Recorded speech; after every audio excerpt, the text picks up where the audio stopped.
Assalamualaikum warahmatullahi wabarakatuh. Kami dari kelas 5 IKP 2 dengan mata kuliah Komunikasi Antar Pribadi dan Kelompok. Kami akan menjelaskan isi jurnal yang diberikan oleh Ibu Galuh melalui video. Perkenalkan, nama saya Kansal Meda Alifah. Saya akan menjelaskan tentang komunikasi melalui gestur. Gestur adalah bentuk suatu komunikasi nonverbal dengan aksi tubuh yang terlihat mengkomunikasikan pesan-pesan tertentu, baik sebagai pengganti bicara atau bersamaan dan paralel dengan kata-kata. Gestur mengikuti pergerakan dari tangan, wajah, atau bagian tubuh lainnya. Di masa pandemi seperti ini, ada beberapa bagian tubuh yang dapat digunakan untuk berkomunikasi melalui gestur. Yang pertama ada kepala.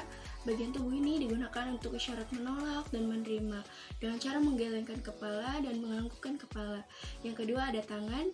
Bagian tubuh ini bisa digunakan untuk mengekspresikan emosi dan menunjukkan persahabatan serta hal-hal yang lainnya. Nah, contoh komunikasi melalui gestur pada saat pandemi seperti ini yaitu apabila kita berpergian ke suatu tempat dan di sana ada petugas yang mengecek suhu serta petugas penjaga. Petugas tersebut akan menunjuk ke hand sanitizer dengan maksud sebelum masuk ke tempat tersebut kita harus menggunakan hand sanitizer terlebih dahulu. Nama saya Mutia Marisa Sudayanti, ingin menjelaskan komunikasi simbolik yang dikirimkan oleh Bu Galuh di si akad.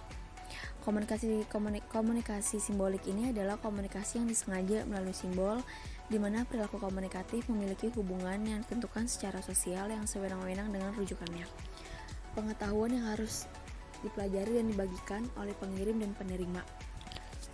Contoh yang paling jelas dari komunikasi simbolik ini melibatkan bahasa, dan memang komunikasi verbal jelas berada dalam ranah simbolik. Komunikasi lisan melibatkan aturan transformasional, generatif, dan terkait dengan jelas dalam kebanyakan orang. Ada banyak variasi nonverbal perilaku, termasuk perilaku analog dan perilaku yang berhubungan langsung dengan bahasa yang tidak menampilkan keadaan emosi motivasi internal.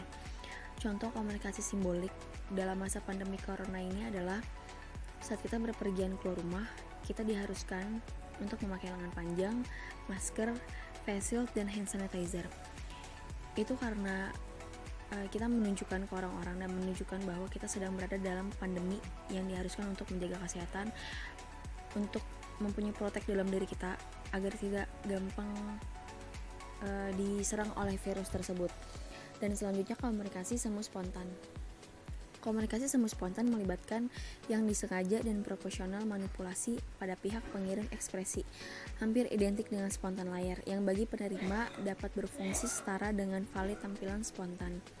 Komunikasi semu spontan didasarkan pada komunikasi sistem yang dibagikan secara biologis oleh pengirim dan penerima, dan elemen-elemennya komunikasi pseudo spontan. Contoh komunikasi semu spontan dalam masa pandemi corona ini adalah saat kita berpergian dan kita melihat banyak orang dan beberapa orang di dekat kita itu melakukan bersin, flu, batuk, dan sebagainya. Itu pasti kita spontan untuk menjauh, untuk menutup mulut, untuk menutup muka, dan langsung pakai masker. Itu karena secara nggak langsung karena kita dalam pandemi, itu spontan kita akan menjauh karena emang kita harus biar terhindar dari virus corona tersebut. Terima kasih. Sekian penjelasan isi jurnal dari kami. Jika ada kekurangan mohon dimaklumi. Wassalamualaikum warahmatullahi wabarakatuh.